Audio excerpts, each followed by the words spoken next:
எல்லோருக்கும் என்னுடைய அன்பான வணக்கங்கள். அண்மையில் வலைத்தளத்தில் ஒரு புகைப்படத்தை காண நேர்ந்தது. அது என்னன்னு பார்த்தீங்கன்னா, வடக்கே உள்ள சாய்பாபா இங்கு ஏகபோக வசதியுடன் வாழ்கிறார். நமது முன்னோர் வழிபட்ட நமது குலதெய்வ வழிபாடு அல்லது ஐயனார் இங்கு சிதைந்து கிடக்கிறார் என்பது போன்ற ஒரு புகைப்படம் தான் அது. அது ஒரு உணர்வுபூர்வமான வார்த்தைகளுடன் அந்த புகைப்படம் பகிரப்பட்டு வந்ததை பார்க்க நேர்ந்தது. அது சம்பந்தமா ஒரு சில விடயங்களை உங்களுடன் பகிர்ந்து கொள்ள விரும்புகிறேன். வேலை நிமித்தமாக பல்வேறு இனக்குழுக்கள் ஒரு மாநிலத்திலிருந்து பிற மாநிலங்களுக்கும், ஒரு நாட்டிலிருந்து பிற நாடுகளுக்கும் இடம்பெயர்ந்து தங்களுடைய குடியேற்றங்களை அமைத்து, அங்கு தங்களுக்கான ஒரு வாழ்வியல் சூழ்நிலையை ஏற்படுத்திக் கொண்டு வாழ்வது உலகத்தில் அனைத்து இடங்களிலும் நடந்து கொண்டிருக்கக்கூடிய ஒரு விடயம்தான். உலகமயமாக்கலில் நாம் பரவலாக அதை ஏற்றுக்கொள்ளக்கூடிய வேண்டிய ஒரு முக்கியமான விடயமாக நாம் பார்க்கிறோம்.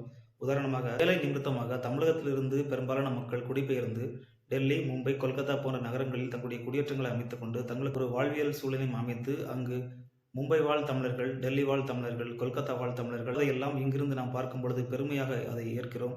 அதேபோன்று இந்தியாவிலிருந்து பல்வேறு மக்கள் குடிபெயர்ந்து வேலை நிமித்தமாக ஐரோப்பா, ஜப்பான், சீனா போன்ற நாடுகளெல்லாம் மக்கள் தங்களுடைய வாழ்வியலை அமைத்துக் கொண்டு அமெரிக்கா வாழ் தமிழர்கள், இங்கிலாந்து வாழ் தமிழர்கள், ஜப்பான் வாழ் தமிழர்கள், சீனா வாழ் தமிழர்கள் என்றெல்லாம் நாம் பார்க்கும் பொழுது அதை மிக மகிழ்ச்சியுடன் பெருமிதமாக நாம் ஏற்றுக்கொள்கிறோம்.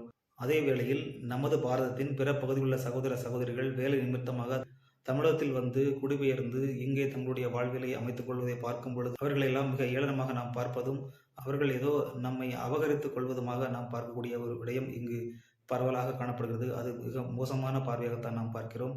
ஏனெனில் தமிழ் மக்கள் இடம்பெயர்ந்து பிற மாநிலங்களிலும் பிற நாடுகளிலும் தங்களுடைய வாழ்வியலை அமைத்துக் கொள்வதை நாம் பெருமையாக பார்க்கும் பொழுது சொந்த சகோதர சகோதரிகள் வேறு மாநிலங்களிலிருந்து நமது மாநிலத்தில் குடியேறி தங்களுடைய வாழ்வியலை அமைத்துக் கொள்வதை நாம் சிறுமையாக கருதுவது கூடாது என்பதுதான் மிக முக்கியமான விடயம்.